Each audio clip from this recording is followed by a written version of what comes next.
Good. Hello, fellow Toastmasters. I am so excited to see you tonight.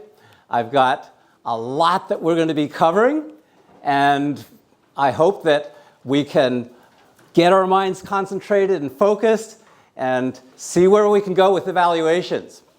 You all have the handouts, and these are the mini copies of what's on the PowerPoint, okay? So as you see, I think it's printed the Chinese style because you have to go backwards from right to left, but we'll have to adapt, okay? And on the first page, there is an evaluation sheet for you to evaluate me. So I'd appreciate if you are able to do that. I'm sorry it's so small. I have people that are complaining, it's too small for my eyes. Come on, I can still read it without glasses. All right. So another thing we're doing tonight is we have 2 teams of evaluators and 2 speeches that are going to be doing live, putting into practice exactly what we are studying for the first part of this workshop. And it's going to be exciting. They're going to be lined up, 4 people up there, bang, bang, bang, bang, giving their evaluations. So, welcome to TGIF and Born to Shine. We are the home of 5 Taiwan District 67 first place evaluators. 5 national champions in 1 club, and that's been earned over the last 11 years. Not only that, we go deeper. We have 2 Taiwan District 67 second place evaluators. We have 3 Taiwan District 67 third place evaluators, and 5 that were finalists, meaning they went through the club, area, division contest to get all the way to the national competition. And so here's the chart of our winners over the years. And also notice that there are many years to where both TGIF and Born to Shine were in the finalists and were also within the top 3. And Paul said, great clubs are built on great evaluations. But when you have great evaluations, the club members grow. They become great speakers. And in our club, we have 27 times that our members have gone to the finals in speech competitions. We have 3 first place international speech champions in our club. That's Paul and Lila and Kevin Liu. And then, What about John? John, she's a second place. Joe. He is a humorist, which he's down here. Oh, I see. And we have 1 finalist, 1 first place humorous speech contestant winner, which was Joe. And he also won second place that same year in Chinese. Amazing, right? It feels like a trophy case. I'm a little blushing. That's right. You should blush. It's amazing. So I hope that you have confidence that evaluations are important. And there are fruits that happen in your club when you have a good foundation. So tonight, I want to cover the proper mindset about evaluation, tools to help you evaluate, time control, how to effectively use the 3 minutes you have when evaluating, advanced tools for evaluation, and then we're going to do something special. I'm taking a big risk on doing this.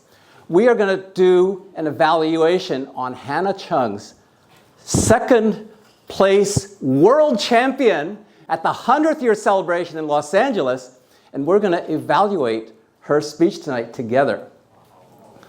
So, it's exciting. Now, the first thing I want to do when it comes to evaluation, I'm going to do open brain surgery on you today. It's going to be called a mental, adjusting your evaluator mental mindset. So, let's show of hands. How many of you don't even know what an evaluation is? Okay, you showed up here. You know what an evaluation. How many of you have never done an evaluation? Raise your hand. Okay, a few. How many have done multiple evaluations but still not comfortable with doing them? Oh my gosh, you're still not comfortable. Well, I hope that with this training under your belt, you're going to be getting more and more comfortable with it? How many of you are comfortable with doing evaluations? Okay, and how many have competed in an evaluation contest or contests? Excellent. Man, I can go home now. We've got enough good experience here. How many of you have won a contest in evaluation? Any level? Yeah, any level. And how many of those have won a division contest? Okay, great. And Paul, you're in there. You're in there. Okay, right. So the first mindset that I want to work on, if you've never done an evaluation or you're still not comfortable about it, is you've got to overcome the fear of evaluating. Embrace it. Love it. Because there's a little trick that will help you feel more at ease. Is that an evaluation, say it with me, it's just 2 minutes, baby. Say it again. It's just 2 minutes, baby. That's it. Even if you got up and you just froze and you had to stand there, you'll survive. All right? So let's ask, how can you benefit as an evaluator? If you're looking to make money, you've come to the wrong place. Because in Toastmasters, we don't have any paid trainers.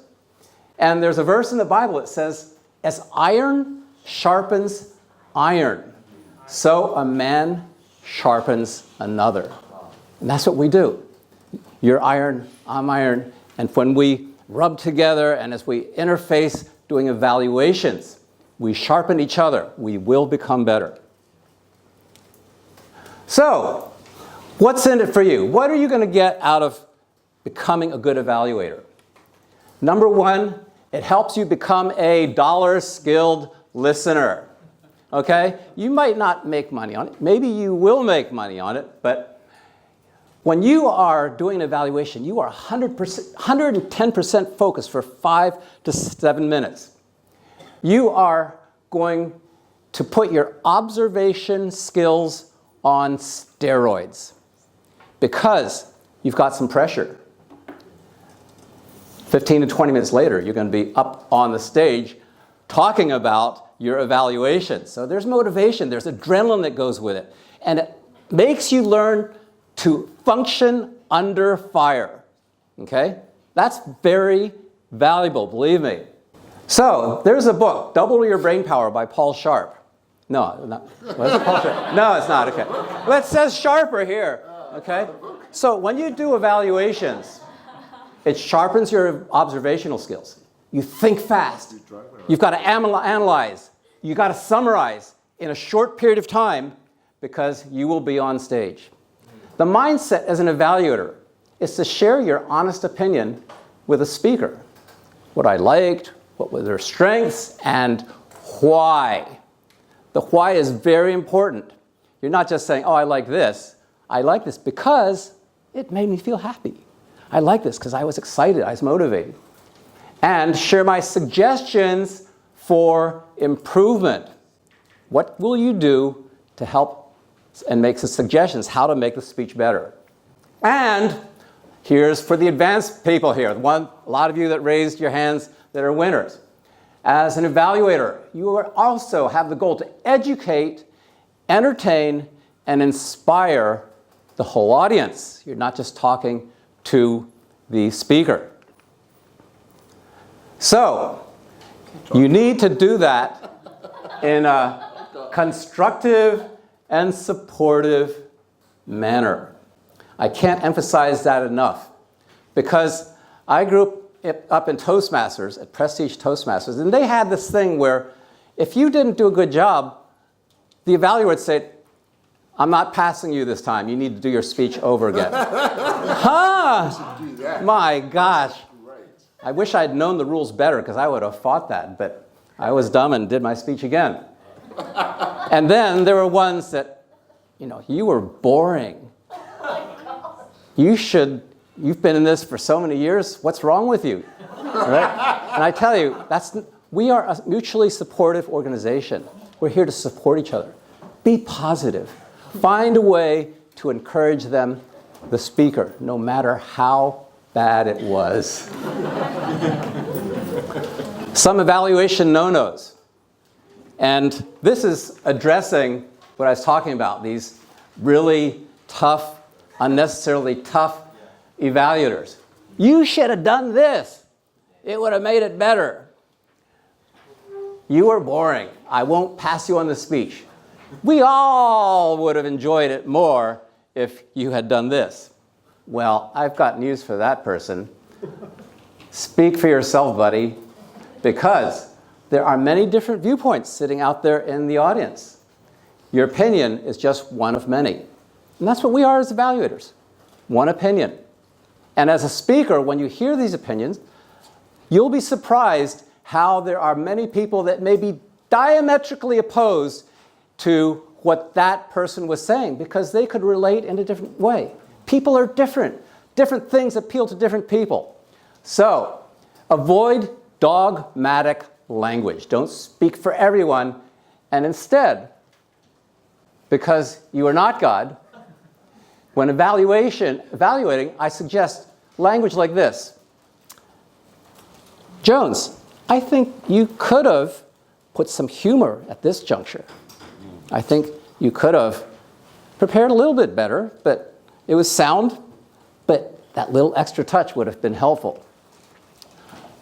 May I suggest, Jonathan, that you really watch your time. Jonathan went a few seconds overtime at the District 67 Championships, and I'm sure he would have won first place that year. In my opinion, I love it when you use PowerPoint. But there's those out there, I know Paul, I know Eric Ma, they hate it when you use PowerPoint, right? So these are things from my viewpoint. Remember, when you're talking to the speaker, the SMS, send them an SMS message. Make it sympathetic, motivational, and sensitive. Another thing that many people tend to do is to tell the whole speech again. You just heard the speech, and then they go with the little details, and they're telling the whole speech again. You don't want to do that. Instead, I liked this because. Okay, everybody say it. I like this because. What comes after because is what sets you apart as an evaluator. You're going a little bit deeper, thinking a little bit more.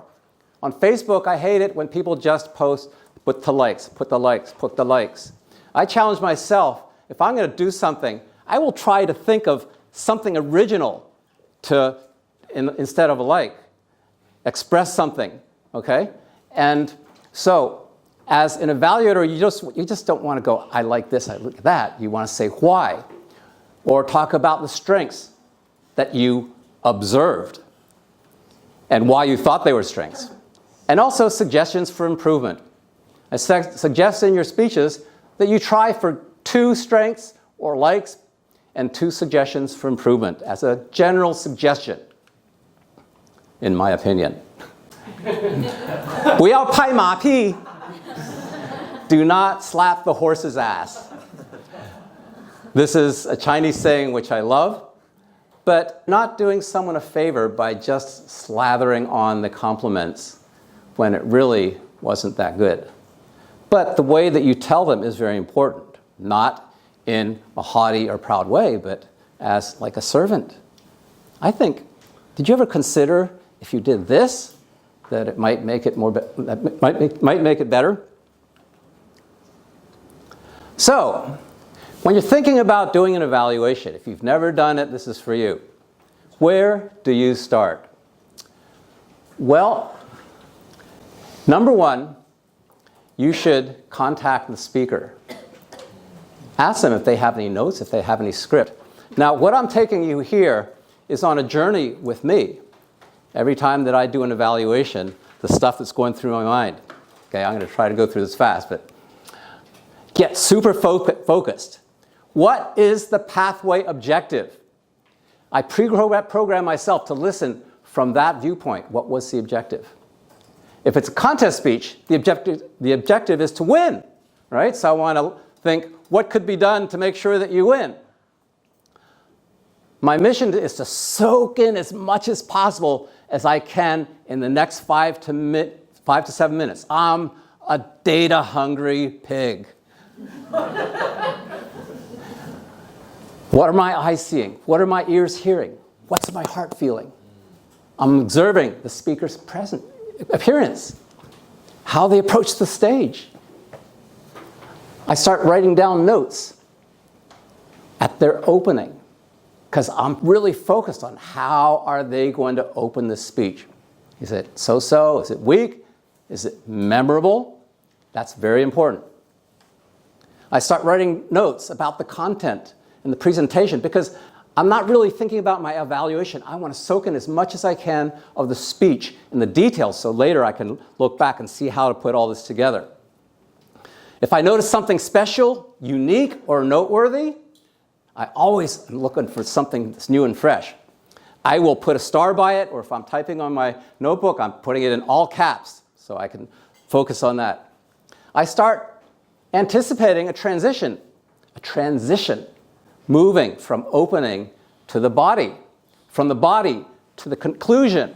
These are very important parts of the speech, and to train yourself to look for what's happening in the transition. How is the speech progressing? How are their energy levels? Do you see how some people, they start off with flash and then by mid-time, you get tired, like I do after an hour. Are you conscious? If I am conscious of getting lost or confused anywhere during the speech, conscious if I felt lack of information or wanting to know more details. I programmed by default to observe the obvious things of vocal variety, body language, eye contact, stage usage, how the person used the stage, language usage, and the clarity. Those are the default things that you should always be looking for. Those are the basics. That is the first grade level. So, the next thing you're going to need is the evaluation sheet. Usually, a speaker is supposed to give you the evaluation sheet. 95% of the time, the speaker does not have their evaluation sheet. So, here I have a QR code to a folder on my OneDrive, and it's a zip file that has all 65 evaluation sheets in one file. So you will never be without one. Put it on your phone, put it on your computer. Okay? I also want to thank District 25 Toastmasters for doing the groundwork of getting all that done. Read the purpose statement, you give an oral and written explanation. Clarity, vocal variety, eye contact, these things in red are what you do. Just put your pencil and ... and it's all done. Then there's also another page on there that explains what they really want on all those gestures. I'm not going to cover that because we've got a lot more to cover. What my eyes, ears, and heart. What do my eyes see? What do my ears hear? And how did my heart feel? These are things to look for in an evaluation. Make yourself aware. Be aware of your emotion, of how you feel and how it made you feel. Also for emotions, just think of the emojis on Facebook. Okay? It's real simple. You don't have to memorize. It's your likes, your loves, your ha-has. Yay, wow, sad, angry. Right? These are all things that you want to be aware of, not only in yourself, but how about the speaker? Did his anger show through? Or was he talking non-dasically and it was something that he was talking about that he was really angry about? Was there disconnect between his vocal variety and his body language to what he was saying? Or she. I don't want to be prejudiced here. Audience interaction. How are they interfacing with the audience? When I speak, I like to sometimes find someone in the crowd and just drill them with my eyes. Okay? So once in a while, you get direct touch with the speaker. The emotions, the attention. Are people getting bored? Are people starting to flip on their phones and all this? How does he get through that? There are sometimes rowdy people in the crowd. TGIF and Born to Shine are the worst, but it's great.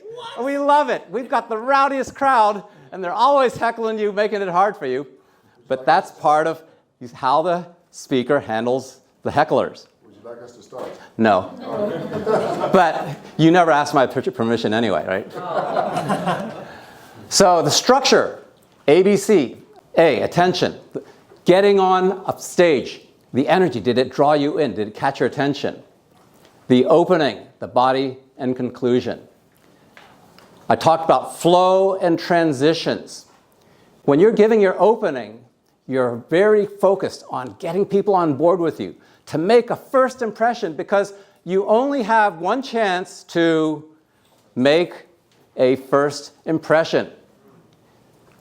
So when you're transitioning from the opening, from the excitement into the meat of the speech, was the objective accomplished? If it's an icebreaker speech, did you get to know them? If it's a research subject, did they have good research with backup and present it well? Oh, who is this? 2014, Joseph Halpin. The appearance of the speaker. Now, when you see that, automatically, are you going, wow, wow, wow, right? Again, visual appearance. The visual aids that you use. The whiteboard, right up here. Oops, sorry. The PowerPoint, charts, props.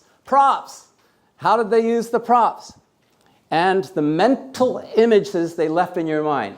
Mental images, that's very important. Language. L.J. Lamb, the very famous Pigu. Pronunciation. Intonation is good also. G, grammar. And U, language usage. Okay, all these are things that, the tools that you use to give an evaluation. All these are things that you can look about, especially if you have a hard time filling out the time. Most of you have the problem of going overtime. So, depending on which end of the scale you are, this should help you and keep you stimulated on what you can look for. The value of the research or support. Memorable impact. Boy, when Joe jumped up there in that jump, talking about his dojo, it was impacting. Humorous. Humor. One of the most important winning elements of a speech. We're going to see Hannah and what she did for humor. Personal stories and appropriateness. The volume. Sometimes. Did they make good use of a variety of volume and draw you in and then surprise you, right? So volume is such a versatile tool that can be used in many different ways. Be listening for that. The pitch, high, low, soft. One of our Chinese national champion speakers in Chinese, Kevin Liu, he used to speak in a very squeaky voice, very high pitched and all this. And I told him, I said, Kevin, try lowering your voice and speaking from lower. And my gosh, what an amazing change that made for Kevin. I love it when he speaks. And he is first place Chinese national champion. Microphone usage. Are there times that people are just blasting your ears out, or you can't hardly hear and you're straining, especially when you're as old as I am, right? So, be watching for that. Time. Do you realize that the first 2 minutes before you give your speech, that is 50% larger than going up to the red flag? That's why a lot of times, if you don't know the timing aspect, that you feel like, oh, I've got time, and all of a sudden the green changes yellow, and all of a sudden the yellow flips fast, and the red comes. Anyone have that experience? All of a sudden it goes in fast motion. So, start understanding the relationship of the size of time that you have to work with in the first 2 minutes. I suggest taking about 20 seconds in your opening, doing 30 seconds for your first like, 30 seconds for your second like, and 35 seconds for your first improvement. Now, these are all general, okay? But if you understand approximately how much time you have and how to parcel it, it will help you with your time control. So by the time you are on your second suggestions, you're at 2:30 minutes at the end of the yellow. As it turns red, you should be transitioning to your conclusion, okay? And if you fill up that time and you want to live dangerously, you have another 30 seconds of leeway until what? The bomb gets off. Am I? What is it? 30? Okay, 26 seconds. Okay. You know, in our club, our habit is when you hear the bell that you stop in mid-sentence. You do not say one more word. And my inspiration when we started this in TGIF was because of Neil Stovacek. One time, when that bell rang, he stopped. Now, I don't know if he still does that now. But it made such an impression on me. And I tell you what, the discipline in TGIF for time is very good because of that. Because we know that when that bell rings, it is sayonara time. The guillotine comes down on your head. Look at this on one evaluation workshop that we did. Here are the 3 evaluators from our club. Joseph Kalpin, 3 minutes 19. Douglas Gilmartin, 3 minutes 20. Lester Lynn, 3 minutes 30. You will see this and again at TGIF and Born to Shine because we have maintained discipline. And when you go over time, it just kills you. All the things that you wanted to say, but you wasted too much time here or there, and you learn to adjust and actually compensate for your tendency to do the wrong habits and go over time. As the speaker finishes, I'm thinking, what I'm looking at, what was the time of the speech? The timer's report. Make note of it as an evaluator. It's very important. Something that you can talk about. How was the time allotted during the speech? And did the speaker spend too much time on one part at the expense of something else that was more important? In this session, I'm going to do something a little bit different. How many of you heard Hannah Cheng's speech at the World Championship? Hannah Cheng is second place world champion. She joined Toastmasters 1.5 years before joining her contest. 1.5 years! 1.5 years! Do you know how many Toastmasters spend decades trying to achieve? Yes, we know. Okay? Painful. It is painful. And the endurance and all this. And she walks up. She got the lucky draw. She was the 8th speaker out of 8 people. That's lucky, because you are leaving your last impression very fresh on the judges' minds. What I'm going to do, I'm going to do a spoiler. I'm going to go and I'm going to do a little bit of what things that you would look for in an evaluation for Hannah's speech. Hannah's speech was a story about how she got into Toastmasters. Now, for many of us, one of the things that you do not want to talk about in a contest speech is your journey on Toastmasters, because millions of Toastmasters have talked about this subject before. Okay? So it's usually boring and it's predictable. So that's what she chose. And as she started into that speech, I go, oh my gosh, this is terrible. Oh. But her body language was so amazing. She does these feminine body language of a young woman and blushing and pausing. And it was really beautiful. 她很嗲. But it wasn't 恶性的嗲. It was 可爱的嗲. Okay? Translate that in English. She was girly, but not a disgusting girly. It was cute. Okay? As you listen to her speech, look for her use of pauses and gasps, even doing vocal variety when not speaking. And so it was amazing. She made exceptional use of themes and threads. Threads are something that you'll see sometime during the speech, and it pops up again. And a great speech might have maybe 1, 2, 3 threads or something like that, okay? So pay attention to the threads that she used. And then she has twists where she fakes you out. You think that she's going this way, and all of a sudden, whoa, she's going another direction. Fakes, twists, humor, okay?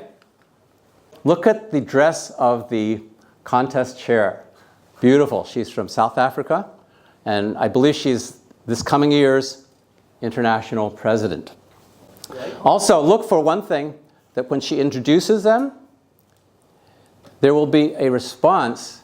Are you ready? And then they will give a response. So there's a ping pong between the speaker and the contest master to make sure that the mic is working, that all this is in line before they start. So let's kick back and relax, and let's watch Hannah for the next 7 some minutes. Hannah Cheng, are you ready?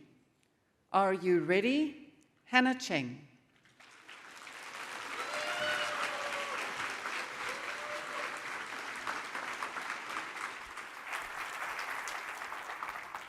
Thank you, Contest Chair. You're welcome. Oh, as to the question, are you ready?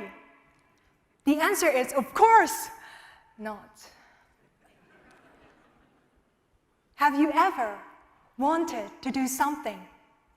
Traveling around the world, starting your own business, taking on new challenges, but you didn't feel ready to do it. I know how it feels. I was born and raised in Hong Kong. When I was 21, I traveled to Europe for the first time. It is where water is more expensive than wine, where people would kiss you on the cheek, where pineapples on pizzas are illegal. Mamma mia! So interesting. That trip sparked a desire. I want to live abroad. And then my mom said, living abroad? Honey, you don't even know how to cook. Why don't you finish your law degree first? Yeah, Mom. Maybe it's too early. After 5 years, I finished my law degree, I got my lawyer's license. I want to live abroad. Then my sister said, exactly, Hannah, you just got your lawyer's license. You should start working first. And you still don't know how to cook. Well, makes sense. After 5 more years, I've worked hard for 5 years. I want to live abroad. And then my inner voice said, Hannah, oh, Hannah, you spent 10 years building your career in Hong Kong, now you want to give it up, you crazy? Have you ever wanted to do something, but the voices around you, even the voices inside you, told you that you're not ready? One day, I was working in the office when my boss, Mr. Tong, came in. Mr. Tong is a very experienced lawyer, always in a sleek suit. He's my role model. Hannah, let's have lunch together. Oh, sure, Mr. Tong. So we went to his favorite restaurant. We were eating, talking about our cases, when Mr. Tong dropped a bomb. Hannah, I want to promote you as a partner of the law firm. Let's start next month. Mr. Tong, thank you so much, but I don't have enough experience. I'm not ready. And Mr. Tong looked at me like I'm an idiot.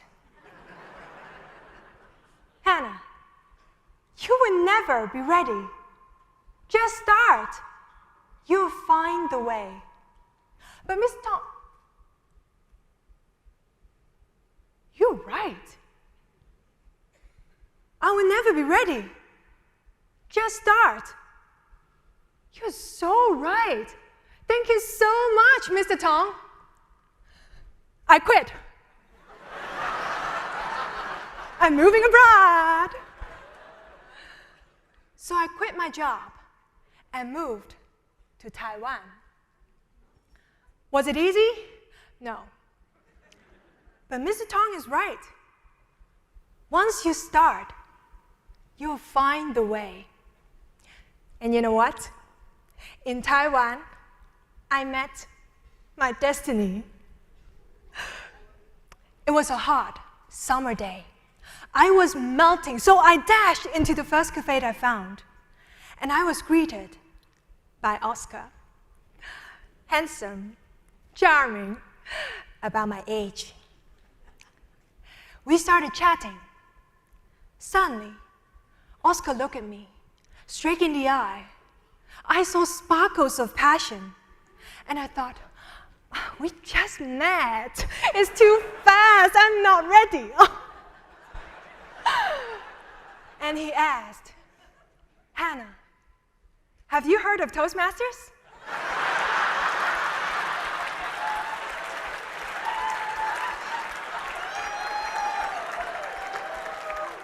Toast? What? Oscar, I don't know how to cook. But Mr. Tong said, just start. You'll find the way. So I joined. And Oscar became my mentor. We have so much chemistry. After 6 months, finally, this time, he asked me the question, Hannah, would you join the speech contest?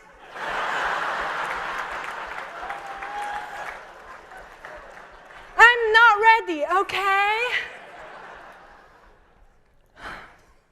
But what did Mr. Tong say? So I joined the contest, and I regretted it. I had no idea what to say. I felt lost. I wanted to run away from this. I didn't feel ready.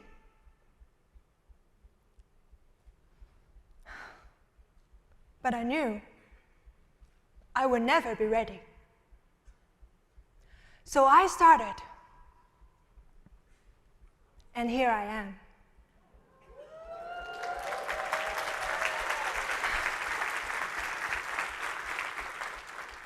Is there something that you've always wanted to do? A better you that you've always wanted to be, but you don't feel ready? Maybe you're afraid of the unknown, afraid that you're not good enough, afraid that you may fail. But the truth is, you will never be ready. So don't wait. It's never too early. It's never too late. Just start. You'll find the way. Contest Cheng.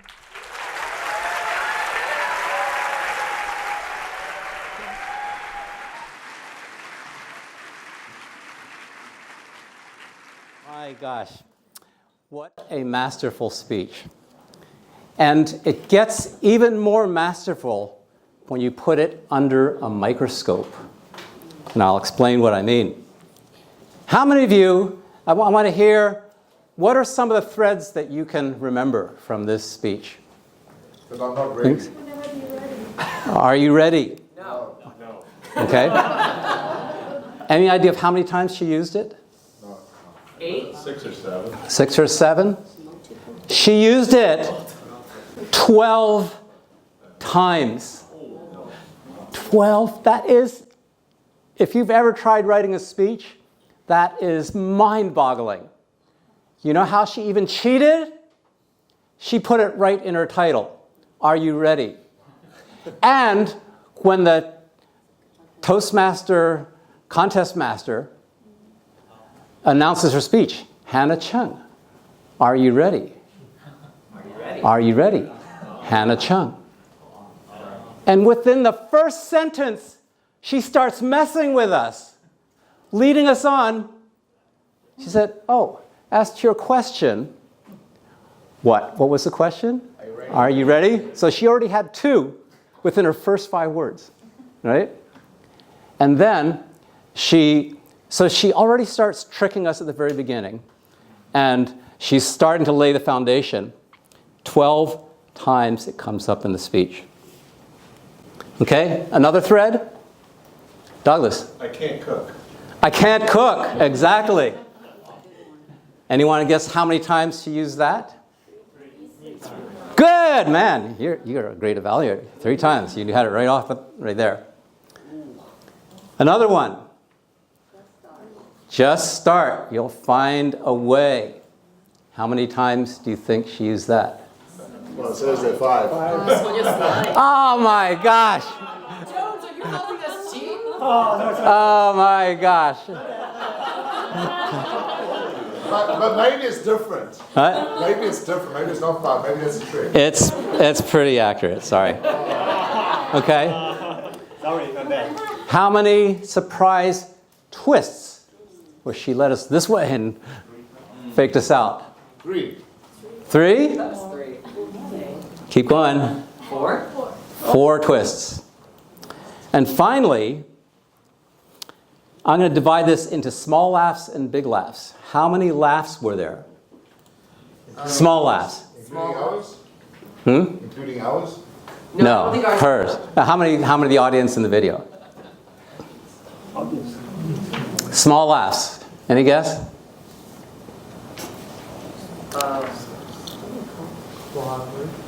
200. 200 of it. 6 laughs. Smaller. 6 small laughs. How many big laughs? I mean, really big laughs. 3? 4 laughs. 4 big laughs. Anyone want to guess how many words her speech was? This is if you're an evaluator or you coach people with their speeches. 700? 790. It was only 633 words. Let's review the stats again. 12 threads of are you ready or I'm not ready. 4, I want to live abroad. Oh, we missed that one. 3, I don't know how to cook. 5, just start. You'll find the way. And 4 twists, 6 small laughs, and 4 big laughs in 630 words. You talk about masterful speech writing. I think there's someone in Taiwan at her club that was very influential. She also hired someone from abroad that Matthew Mack put her in contact with. But in 633 words, those of you, especially I know for TGIF and Born to Shine, we all struggle. It's just like pulling teeth out of your mouth and pulling your fingernails out to cut the speech words down. Okay? So the more experienced you are, the more you will appreciate how amazing the speech writing was with that. Now, I want to ask the ladies, what did you think of her body language? You know? And, okay, what's your opinion on her body language there? Pretty natural and very cute. Yeah, I don't think that was natural. But I think it was really cute. Do you do that when you're around your boyfriend? Okay. And any other body language that threw you? Or what are some of the twists that she used? I I quit. Yes. Okay? Ask the question. Hmm? The man asked the question. Yes, when the man asked the question. Man, we've got some great evaluators here. Anyone else? The second question. The second question. Which was that? Would you join the Okay, so from there, okay, notice that from there, when he asked her if she would join the contest, actually, when he invited her to Toastmasters, there's only a few sentences in between her joining Toastmasters and then where she, within one sentence, and there was chemistry. Okay, no, but let's focus on Oscar, okay? Oh, by the way, Oscar is not a true character. I discovered that in our District 67 meeting talking about her speech. Now, I really don't like that, but there are a lot of speakers that make up a character, some of it rooted in truth, some of it made to fit the speech, that actually are not 100% real characters, okay?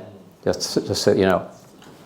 So I was a little bit disappointed with that, but yeah, Paul's shaking his head. Well, there you see how one person will think, oh, that's okay. Another one's like, oh no, that's just cheating, right? And that is the difference.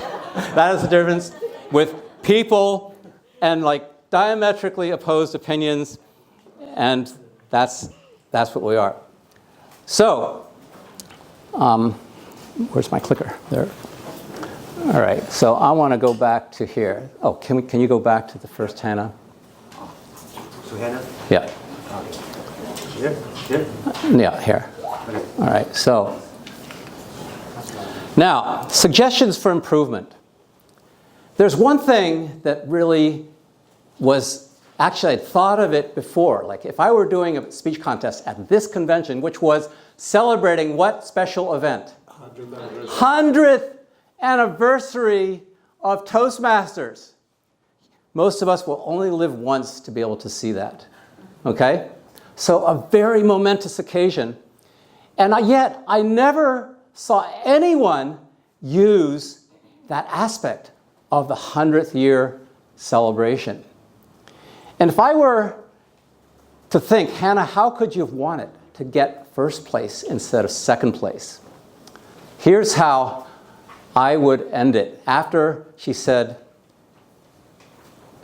and you will find a way. Then she goes into, is there anything that you ever wanted to do? I'd replace that with this. Fellow Toastmasters, I ask you all to stand. Please stand. Really, in real life. Please stand.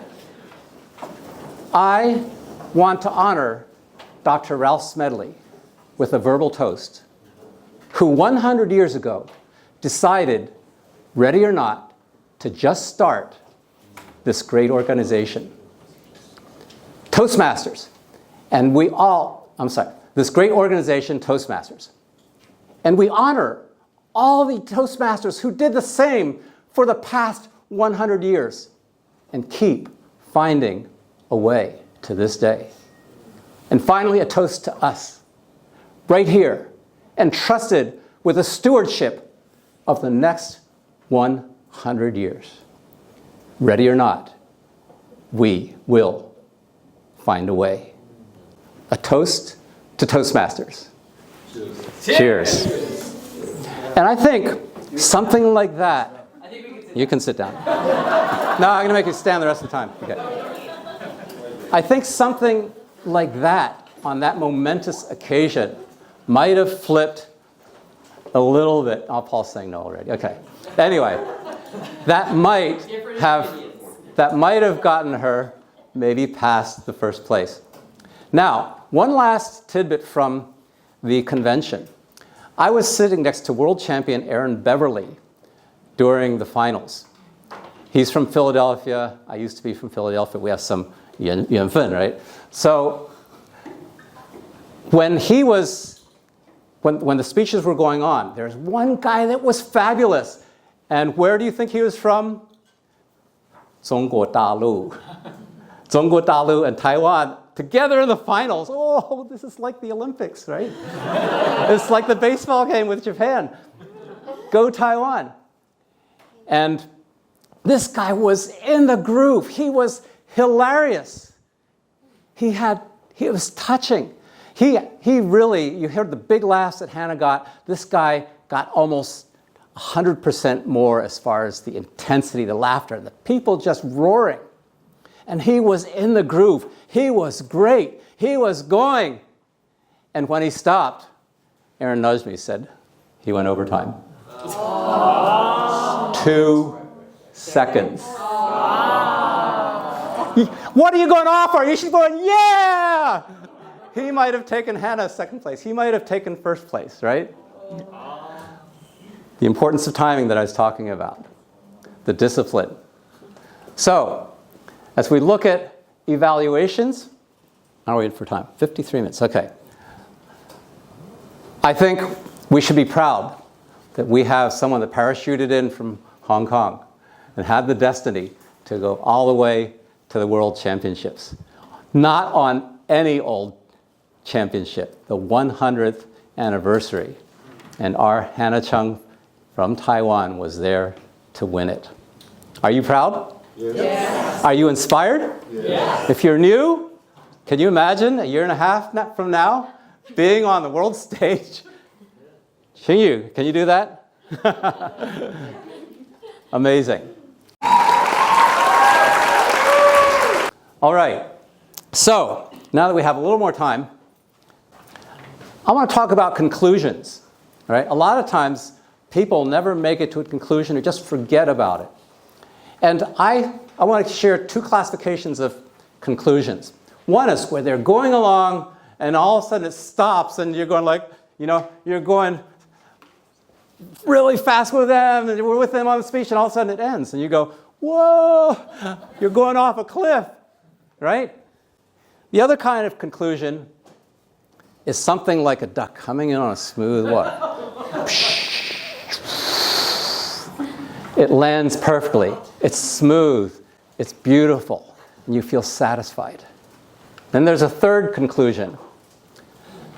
It ends, the skater's going, and finally the music stops, and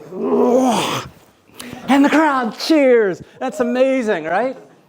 That kind of ending where you ended with vibrato. Look for great conclusions at the very end. And now I want to talk about evaluation templates. This is for more advanced evaluators. So one time, my mentor in Prestige, John Kurth, he won first place evaluation. And in talking with me later, it wasn't the contest, but he said he used a template of a manual transmission car. And he said, so he's told the speaker, when you started, it's like going in first gear in a car. And maybe you let the clutch out a little bit tough, but actually you got going, and then you shifted from your opening to your body, and you expounded on this and that. And you got into third gear, where you took us further along the road. And then finally, you come to a red light, you put on your brakes gently, and you stopped. Okay? So he used this as a metaphor, a template to do speeches. And this is something that you can do when you get more advanced. Think of a jet. The opening, the jet, you're like a jet aircraft. You had a fantastic takeoff. The energy was great. It's roaring. It gets and lifts us up in the air with you. You got us on board.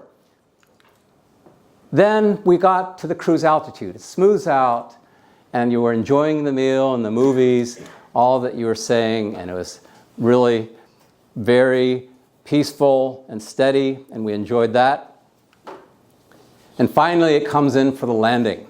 We're coming in. There's a little bit of turbulence as you land, as you were struggling for the time, and then you came in and ended your speech. The template of an airplane. The template of cooking. Oh, here's your appetizer. When you spoke, it was like, and this person was talking about cooking, and he used the process of cooking and making a meal as in relation to the evaluation. He used cooking as his template for a speech about cooking. Kyle Mullaney used the Olympics. Part of your speech, I would give a bronze medal to.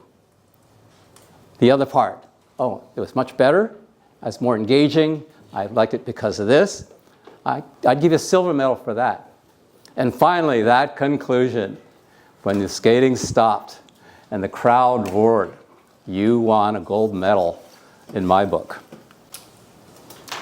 This is a speech, one of my favorite speeches. This happened in our club. Shannon Watson. Shannon is just a hilarious person. She did her speech using the movie Mean Girls. How in high school she really was a mean, badass girl. She would beat people up. And she was in the in group and all this. And so for her speech, I played the role of a mean girl and a nice girl. So, Shannon, your speech, you think you're so hot, but there was this was wrong, and these are the no-nos of evaluation, but we're really close to Shannon, so I could play some fun with this. And then, a nice girl, no, I don't feel that way at all. I thought that she was just gracious, she was eloquent, she had class, and then the mean goes, what? Were we listening to the same speech? Okay, so role-playing a mean girl and a nice girl for her evaluation. There's another one, a division, I don't remember what, no, I think it was division A contest. No, it's your division A contest. Oh, okay. So, the speech was about tiger moms. Any tiger moms here? No, you're not a tiger mom? Okay. Well, does everybody know the meaning of a tiger mom? The typical Asian mother who pushes the kids hard, the grades are never good enough. And so, when I evaluated her speech, I was the tiger mom. So, hey, 女儿，你真的需要做多一点的. No, I didn't do it in Chinese. Okay, but I was pretending to be the obnoxious Chinese mom, the hover one, always telling the daughter, you need to do this la, and then you need to do that la, and then you win the speech, right? And so we had fun playing a tiger mom in an evaluation about tiger moms. And finally, at Christmas, we had candy canes. Our Christmas parties are great. Oh, the red light. Okay, so I got up and put the candy in, and I pretended it was a cigar. And I was talking like a guy with a cigar and talking about the evaluation and what I liked about the speech. And so as you get more advanced, you can have some fun with templates. My final template is the Hall of Shame. In the fall conference, it was in search of excellence, and I used an acronym because I saw the S.E.X. So I did the evaluation using S.E.X. S for start, okay? And then E for engage the audience. And X, how you exited. And at the very end, because you did this, all these three things, that made for really great sex. Oh my God. You know what? That was before the Christian club. It was. Nobody found it was funny. I was totally embarrassed. You have the Hall of Fame and the Wall of Shame, and that was my biggest Wall of Shame speech. With that, we are on our journey with Toastmasters. We have our good times and our bad, and you will have your good evaluations and your bad evaluations. When I wanted to win the champion of evaluation speech, I had competed 3 times before with a second place, a third place, and a second place. I wanted that so bad. In the 2 years to the time I won, I did 101 evaluations. I'd go to different clubs. We even had an evaluation marathon. I was there with Neil, where we had 3 or 4 evaluators to each speech. Boy, that was tough finding something that the people before you had already talked about, okay? But 101 evaluations before I got a first place. So you get stronger with exercise. Evaluation is a process of the mind that you get better just from doing it. Even though it's different every time, you will improve. Take every chance you can. Every time you're in a meeting, take your own notes as if you're an evaluator. Don't waste your time. And with those things, you will surely improve. And come visit TGIF and Born to Shine. You'll see a lot of good evaluations. Toastmasters Day.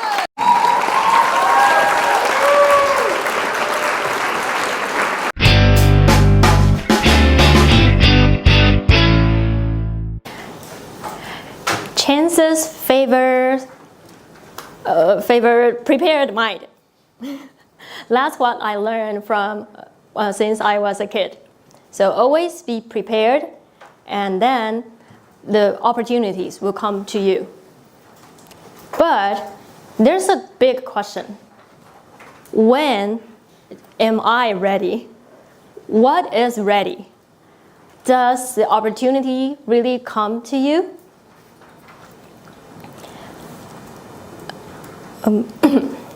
A few years ago, before I went study abroad in Canada, I went to Mandarin teacher training because I was interested in teaching Mandarin, and I hope, maybe if I got prepared in this Mandarin teacher training, then I will got opportunities in Canada, and I can teach as a Mandarin teacher. So I joined the program, and I got the completion certificate. However, when I went to Canada, I felt too nervous and inconfident. I thought, I'm not ready. So I just waited, and waited. No opportunities come to me. And should I talk to someone or promote myself that I am a Mandarin teacher? No, because I'm not ready. So I even didn't tell anyone that I could teach Mandarin. And then a year passed. And then I came back to Taiwan. 0 teaching experience gained. Thank you. After coming back to Taiwan, I went into a company to work as not related to Mandarin teaching at all. And I was forced to take a lot of tasks, a lot of projects, and take a lot of roles that I'm not sure the roles that I'm sure I'm not ready for. And every time when I heard my boss said, okay, you are assigned to do the job, I heard myself screaming loudly, no, I'm not ready. But no one heard me. So I just bumped into the obstacles and just faced the challenges, and then I failed, and I got blamed, and then I grew stronger. After a few years working there, I learned, so challenges and problems will never wait for you. They will never wait for you to be ready. Whenever problems come, you need to face it and deal with it. That's it. And also, opportunities, they will never come to you. If you sense that there are potential opportunities surrounding you, then you need to explore it and then grab it, or the opportunities will gone. 3 years ago, I quit the job, and I went to graduate school. At that time, I started to think about, I should do something that I always wanted to do. And then, ding, Mandarin teacher, it popped up into my mind. So I think, okay, I should try to be a Mandarin teacher. But wait, I heard a voice. I'm not ready. A little bit, I would say it's not that loud, but I can still heard it. But what I learned from the last job is, since no problem will wait for you to be ready, so I learned a sentence called fake it till you make it. So this time, I try to turn down the voice of I'm not ready, a little bit down. And then I think, okay, fake it till you make it. So I started to register as an online Mandarin teacher. And then I started to teach. At the beginning, I was so nervous. Like before every lesson start, I feel so nervous, but I pretended to be calm and confident. And I kept doing this a lot of times. And I got more comfortable teaching. So now I have already teaching around 1,000 hours of Mandarin. And not only one-on-one lesson online, I also teach group lessons or offline lesson, etc. Now I could be confident saying I'm a Mandarin teacher, and what is better is that I finally conquered the fear of self-doubt, conquer the fear of saying I'm not ready. Last week Joe asked me, Kiki, can you give us a speech in the workshop? And a week before this day. And then, yeah, that's true. This is true story. So true. And then I heard a voice, I'm not ready. This time I muted. Yeah, I muted. And then I think for a few minutes, I think, okay, fake it till you make it, right? So I try to not think about, I don't have time, I don't know what to talk about. Instead of refuse Joe, no, I'm not going to do it. Oh, thank you. I said, okay, I will do it. And my speech title is, I'm not ready.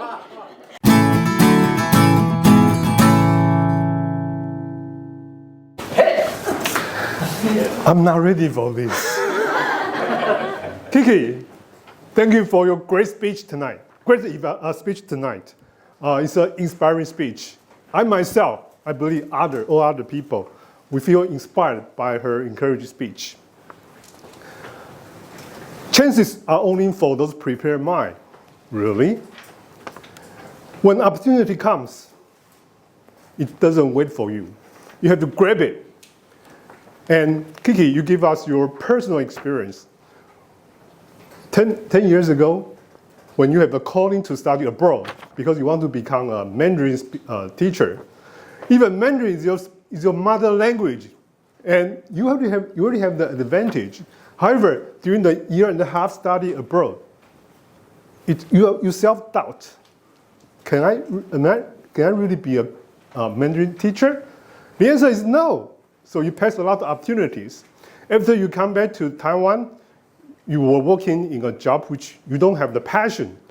Then you got your performance was not that good. The boss blamed you.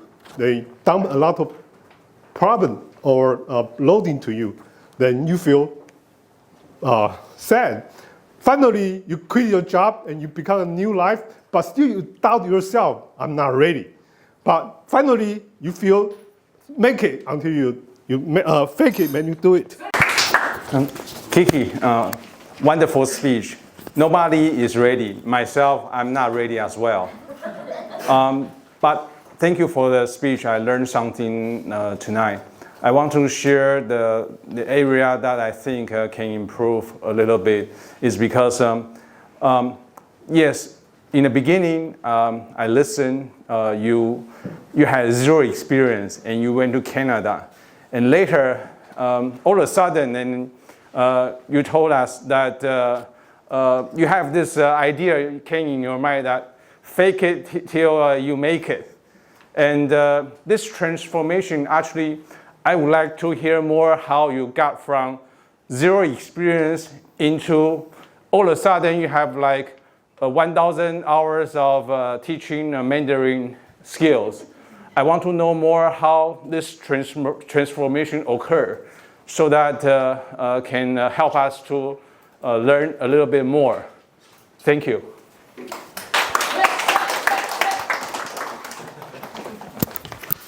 Kiki, great job. And my mission today is to help you to get a better speech in the future. In the beginning, I love your beginning, that you ask questions to everyone. And what you can do is, I think you can grab the chance. Try to interact with the audience with eye contact and the pause. Wait for them to answer the questions. And second, I can tell that you try to use some body language to express that, well, you're so your problems and you want to solve it. And I can see the emotions. But it's a little pity that it's just here. The stage was so big. Maybe you guys use the stage well next time. And also I can see that there's some gestures. Try to make it big, because this is an inspiring story. Make the audience feel connected and make it more contagious. And last, I can see that there are two characters, yourself and your inner voice. And I think in my opinion, I think you can make the character more clear. Maybe this is yourself, and maybe this is your inner voice. You're not ready. Something like this. Thank you.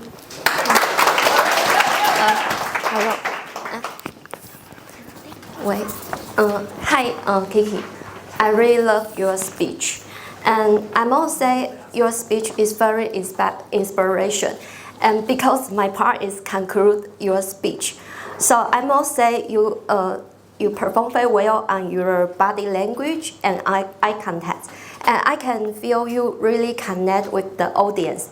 And I really love your opening by asking the question, I'm not ready. And also during your story, you repeat, I'm not ready. And you also use the vocal variety to make I'm not ready more vivid for the audience. And for your next speech, I think there are room for you to improve. Firstly, you can make some transformation during your story. For example, how do you improve from zero experience to more experienced teachers? And also you can use stage movement. Like when you first come to Canada, you don't have any experience. But later when you come back to teach Mandarin, you improve a lot. You can use the whole stage. Remember, when you stand on the stage, you own the stage. Thank you.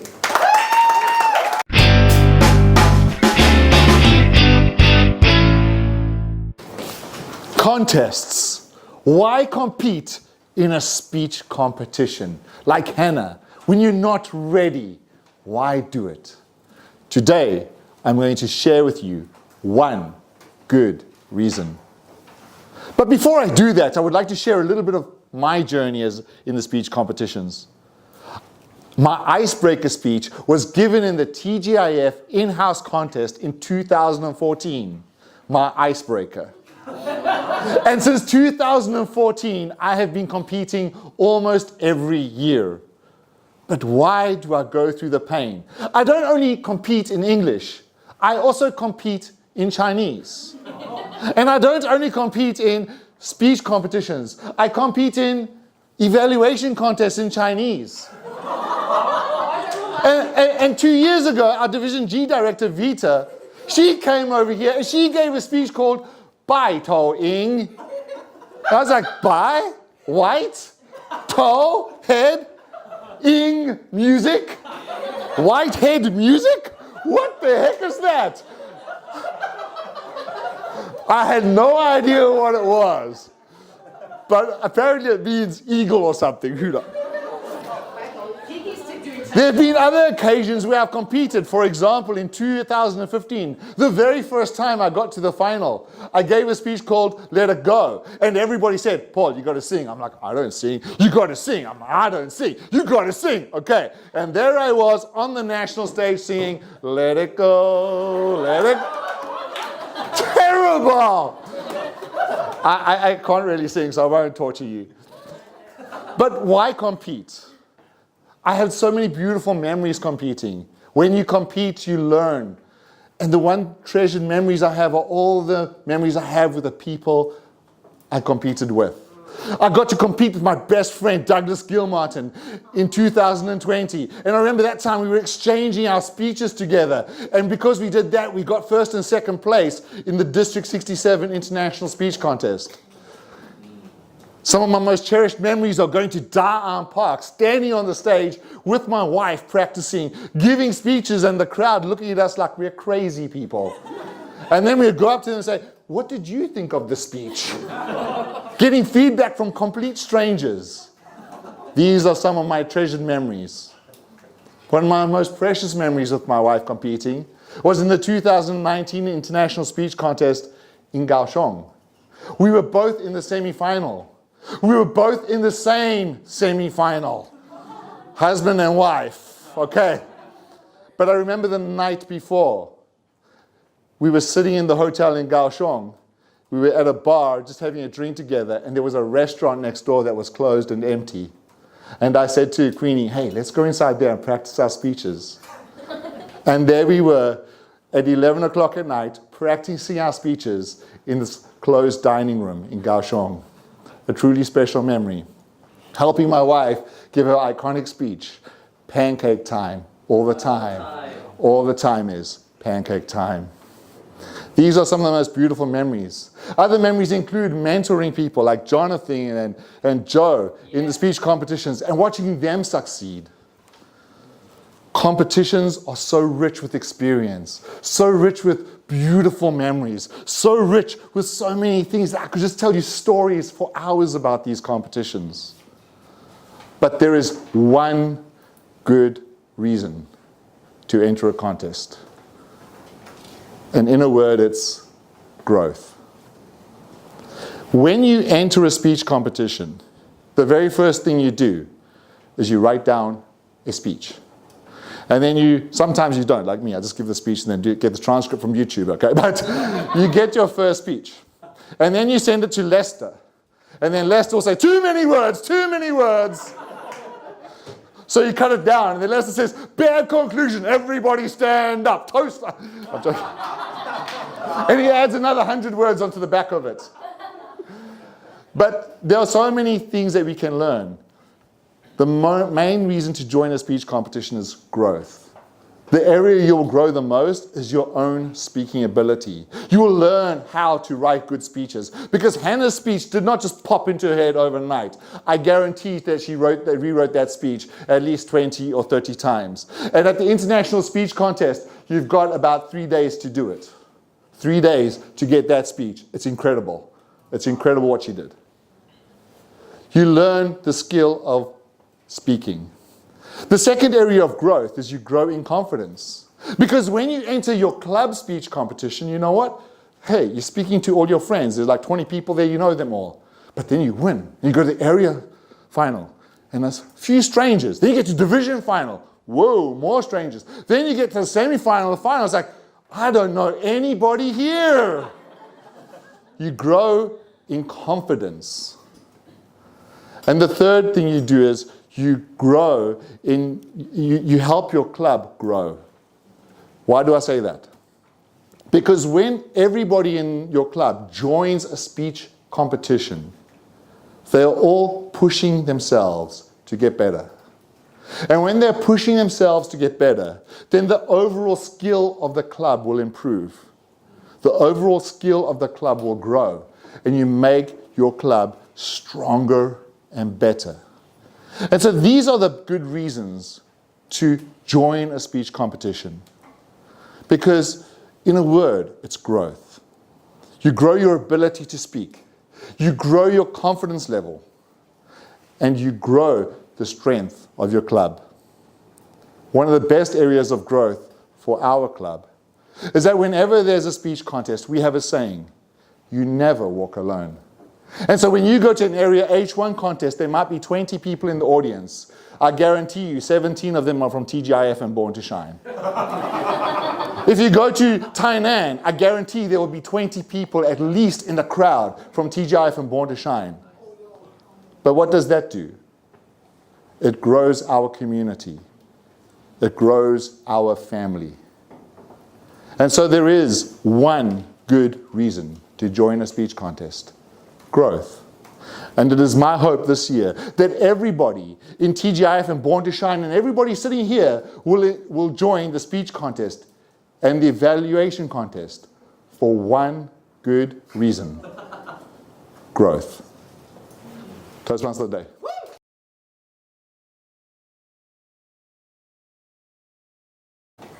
Paul, thank you for giving us such a riveting and inspiring speech.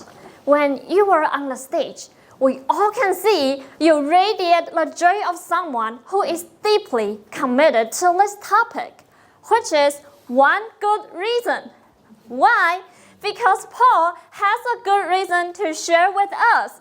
He wants us to join a contest speech. To start the speech, Paul starts with contest. Why do it? The main reason is to growth. And Paul mentioned there are two different layers of growth. The first one is your ability. For example, how to write down a speech, how to give a presentation. A second layer is to grow in confidence. Because in contests, you will meet different people, and a lot of them will be strangers. The third one is it will grow and also help the club to grow. As Paul always said, you never walk alone. When a lot of people try to improve, join a lot of contests, the whole club will grow together. And also Paul shared about a lot of story when he joined the contest. For example, the bike-towing story. Thank you.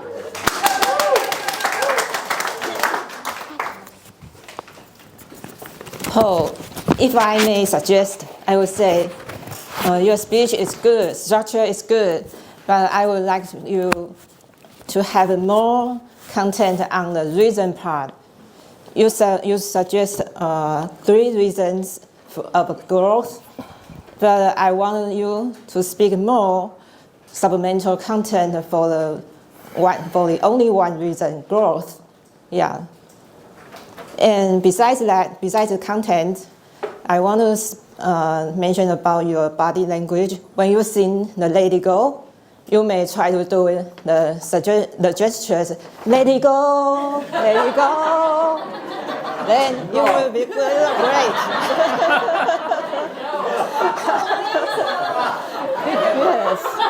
Yes, that's my suggestions.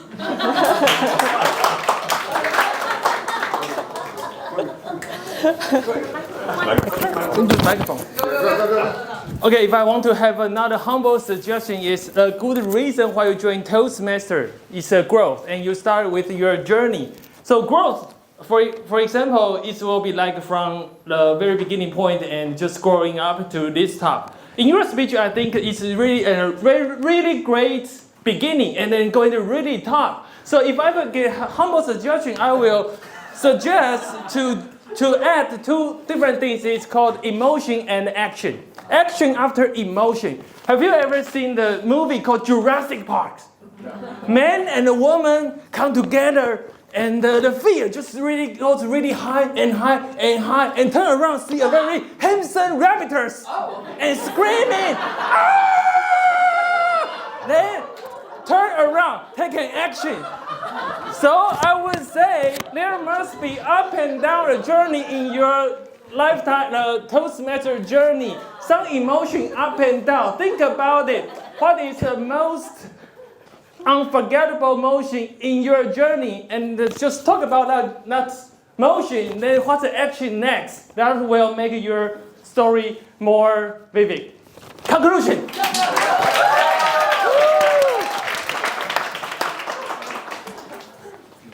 Okay. Okay. So today they are very good speeches, like the very good inspiring speeches. We all know that there's one reason why he want to do these speeches is to encourage everyone to join the contest. So there are so in the very speeches, he always keep on one very core value: growth. Grow in personal, grow in speech, grow for clubs. So, and if the speech can be better, so there are two things that. First one, share one more reason why the only reason grows. And the second one is show more action and emotion. Action after emotion during your speeches can make your speech more vivid and more action.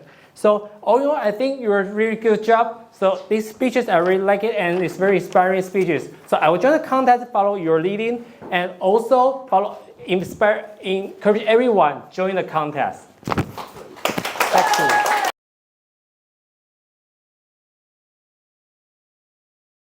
Okay, let's see. I have lots of notes here. Bear with me. So, evaluating the evaluator. Team 1, John. I like the way you kicked us off with the "I'm not ready." It got a little laugh, got everybody engaged. You're also very personal and encouraging to Kiki on a really good speech. My big recommendation for you is something that you typically do is you retell the speech too much. You kind of went through all the points instead of kind of saying, I like the way you did this, and giving a specific, or I could do this better. Instead, you retold it, it was read, it was over, you didn't give any recommendations. So don't retell. Michael, good recommendation on, hey, give me more on the journey from you're a really bad teacher, then you have 1,000 hours. Can you just like give me a green every time it's like 2 minutes and then put it back down? I have no idea on timing. So that was a really good suggestion. One thing you did, which is typical when you're up here, is like, and Kiki, I really learned something from it. Then you didn't say what. So if you're going to throw something out there, I really like that you learned, I learned this, this, and this. Be specific, not just in your recommendations, but also in your praise. Not, you had good body language, say specifically what was good. Terry, right? Terry? Okay, yeah. Jenny. I'm like, yeah, okay. I was like, they don't look like a Terry at all. You're very natural and very calm and very engaging as an evaluator. You will do well in the contest. You give really good eye contact.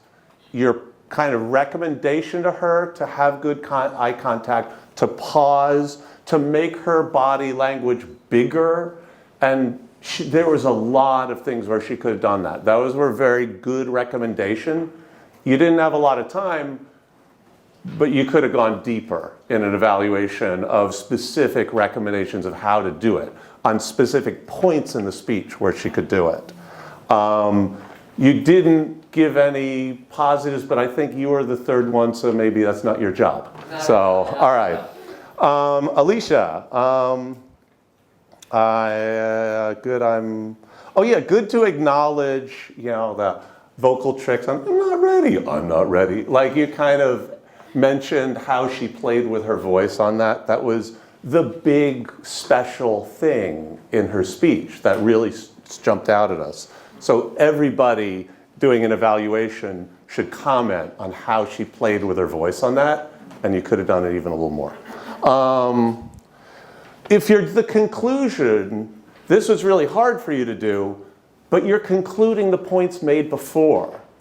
So the recommendations from the others, you should be briefly hitting and reminding instead of bringing up a new thing. So if this was one human being giving the evaluation, you should be reaching back to the earlier parts of it and putting that in your summary and reminding of it, whereas you kind of had new points, which doing that would have been hard. But anyway, okay. How's my time? Is that about 4 minutes I did? Yeah. Okay. 3 minutes? 3 minutes done? 3 minutes left? Done. Okay. I'm working out the timer thing, sorry. All right, team 2, the evaluation of Paul.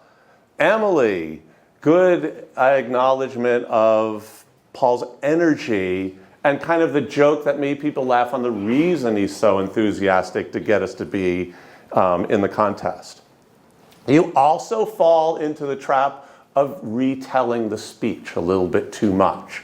Don't retell the speech, just give the comment on when you did this, it was really effective in this way. You know, instead of this happened and this happened. You can summarize things more briefly. All right, Chloe, I felt true emotion in my heart with the let it go, let it go. You got a reaction, that's always good, and Paul does need to dance more when he sings. But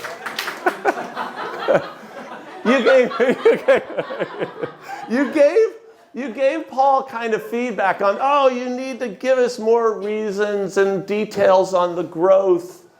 But he gave 3 reasons. It was pretty clear and thorough. I didn't like agree that that was like a lacking point, personally. One thing that none of you mentioned in this group was Paul spent about half of his speech talking about how great contests were because of the memories it gave him. Memories of time with Queenie, memories of the thing, memories of he and I exchanging speeches. That has nothing to do with growth. He gave us 2 reasons. Not 1, he gave growth and memories, but none of you pointed that out. Okay, Derek, good suggestion of, yeah, and I think that's reasonable of, if you kind of show some hardship and recovery and struggle, then getting to the good points, that does make it more vivid. Paul's speech, because it was kind of a motivation, hey, enter the contest, it's hard to do that, but you definitely could have, here's some struggles, I overcame it, and it was even more meaningful. So that was a good suggestion. I had no idea there was screeching dinosaurs, action after emotion, totally lost me there, but I was really entertained. But I'm not sure if I'm Paul, how I would change my speech. Richard, yeah, like I said, good summary of, oh yeah, the growth, good points. Again, same thing, if you're doing the conclusion, you should try and link to the earlier parts of the evaluation. So if there were good points mentioned, try and mention those good points in your summary. If there are suggestions, try and briefly mention those. So that way all the suggestions and the good points are more clearly summarized. But it was an interesting, challenging evaluation that you instantly had to do in 4 parts. So I think both teams did a really good job. So back to Let's get Paul. Paul.